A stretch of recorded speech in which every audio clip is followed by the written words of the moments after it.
Hi, welcome back to ISSA TV live stream coming to you directly from Orlando, Florida. We're very excited about our special program we have right now, Ask the Experts, and I'm your host, Hannah Kennedy. With me, I have Vince Elliot, author, entrepreneur, innovator. He's been an advocate on behalf of buyers for the facility services for over 40 years. So Vince, I have a few questions I'd like to ask you today. Fire away, Hannah. Okay, and my first question is, what does the buying company look for in choosing the best contractor? Great question, Hannah. The buyer is really interested in whether or not the ultimate relationship is going to be successful. So part of what the buyer looks for is whether or not there's a good cultural fit. That is, whether the particular service provider has the experience, the background, whether they have a local operation, whether they have the revenue to sustain the relationship. They want to know about the personality. If the buyer is an innovative company, constantly changing the dynamic, they really want a service provider that has the same sort of model. Buyers also want what we call the right price. That is, it's not necessarily the low price, although there's a great movement in that direction. The real issue is what's the right price. And many people look at the right price as being driven by what I call the 4 Ps. The 4 Ps would be the number of people, the productivity, the process, and the product. And so what are the drivers? Well, yes, indeed, the number of people is a driver for price. But buyers are now looking beyond that, and they're asking, well, what's the productivity of that labor? But what drives productivity? Well, productivity is actually driven by the process itself. But what's the process? What drives that? And at the foundation of all of that, what drives the process is the product. So if I use a product called the toothbrush to clean a restroom floor, I know what the process is. I can get my productivity, about 4 square feet per person per hour, and I now know the number of people. But if my product is a spray and vac or an automated system, I have a different process, a different productivity, different number of people. So buyers are now granularly looking behind the number of the price and beginning to ask the sort of foundation questions. So buyers are more aggressive these days, I think. They're better informed, and so they're really looking at what determines the price so they get the right price. The low price is often a trap for everyone. Well, thank you so much. And with that in mind, how do you think the cleaning industry is changing from a buyer's point of view? Wow. You know, this is an extraordinary time for our industry. If I look at the history in this industry, about 43, 45 years, I think the last 5 years have been extraordinary. The amount of innovation in the last 5 years has been refreshing and in some cases mind-boggling. So I look at what's happened in the last few years, and the things that are now affecting the industry are really changing the dynamic of the industry. Buyers are consolidating bids and properties. So rather than multiple contractors from multiple properties, they're looking for a single contractor to do the job. This is compressing the industry in two directions. One, the middle line of regional service providers is actually shrinking in favor of the larger contractor able to take a national account and the small contractors doing the sort of bottom line. I also see movement from what I would call the task frequency-based relationship to what I call the performance-based relationship. And the difference is in a task frequency relationship, the buyer actually designs the cleaning system, and they say, you dust every day, vacuum twice a week, and they tell the contractor everything to do. The other side of that is that the performance-based model says the buyer tells the contractor the results they want, and the service provider designs the cleaning system. Great advantage to that is that while today we're commoditizing services, this gives the service provider the opportunity to show their best practice and why each contractor has a different best practice. The ultimate result of that is you can really get better performance at a lower price because you're now able to switch the role. By the way, when you do a task frequency model, very often it's the buyer who writes down everything ever went wrong, and they pretend if somebody will do that, they'll have a perfect building and no complaints. Service providers in a test frequency contract very often look at that and know they simply cannot win a bid if they do everything on that list. Oh. And so they sort of pretend to bid that list. Well, the relationship is the buyer pretends they're going to get everything, the contractor pretends they're going to do everything, and they both pretend they're not pretending.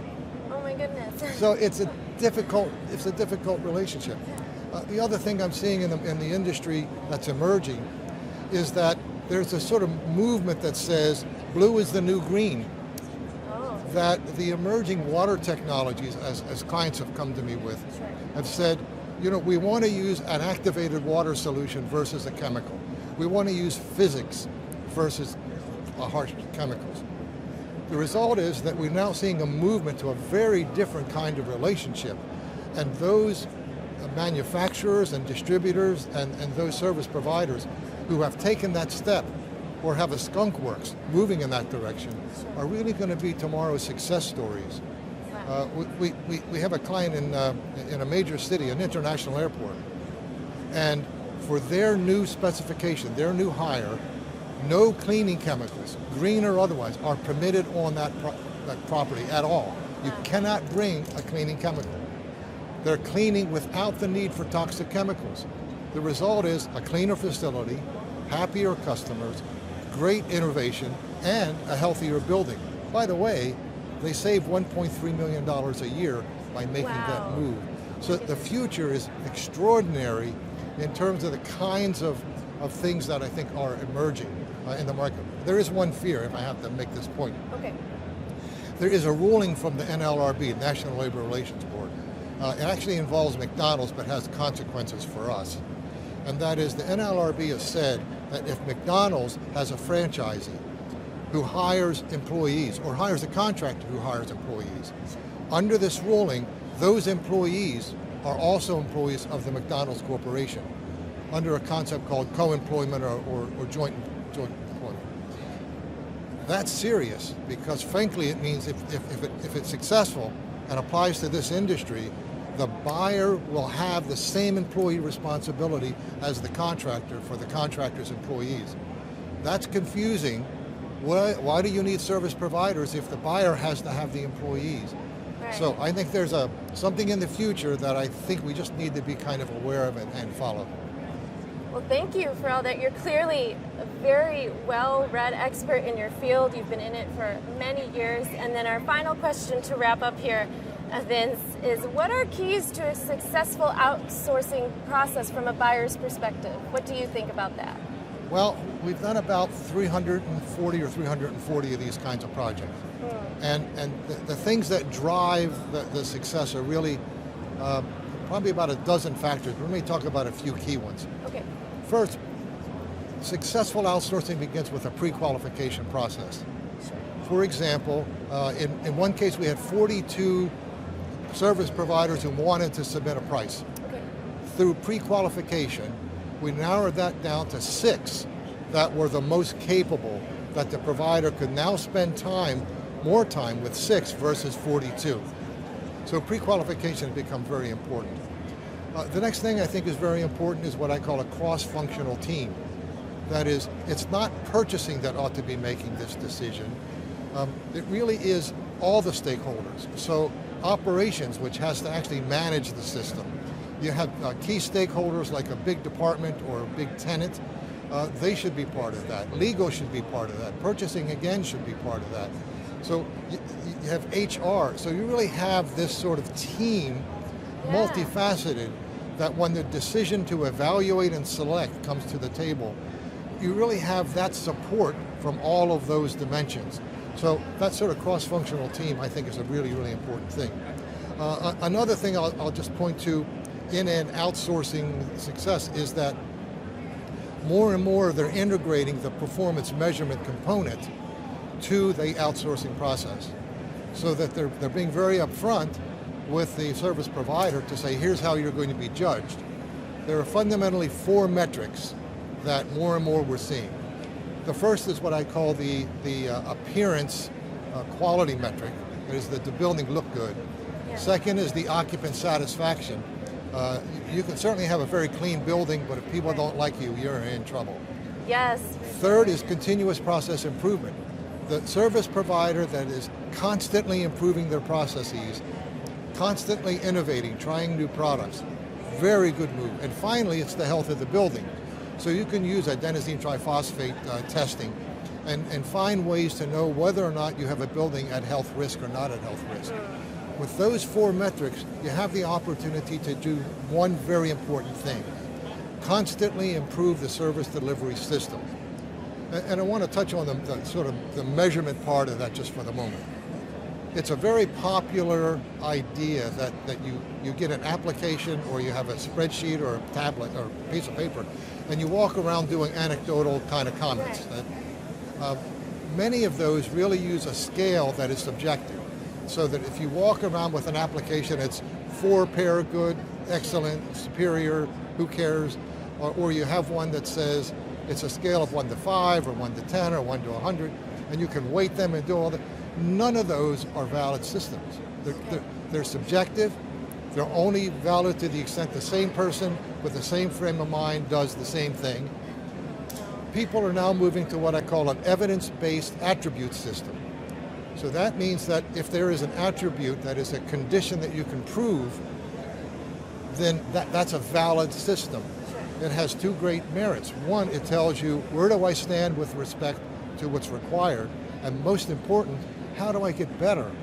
So attributes are things like dust. Okay. So it's evidence-based, I can see it, I cannot see it. So the measurement system now becoming part of what I regard as a successful outsourcing process. And again, I want to fall back to the question of the right price. More and more procurement operations outsourcing are drilling down to that issue. So what are the key determinants? When we weight all the factors, buyers are saying this: the number 1 criteria for selecting a contractor, number 1, more important than everything else put together, is the quality of the manager assigned to my account. Okay. If all I do is buy price and I don't know who that manager is, I have a problem. So they want to interview the manager that's going to be there. Secondly, they really want to look at the system of cleaning from the contractor. Yeah. Third, they want to look at whether the company is innovative or not innovative, and finally they look at price. So that's all I'm going to say about that. Well, thank you so much. It's been such a pleasure to have you. And that wraps up our first segment of Ask the Experts. Stay tuned for more.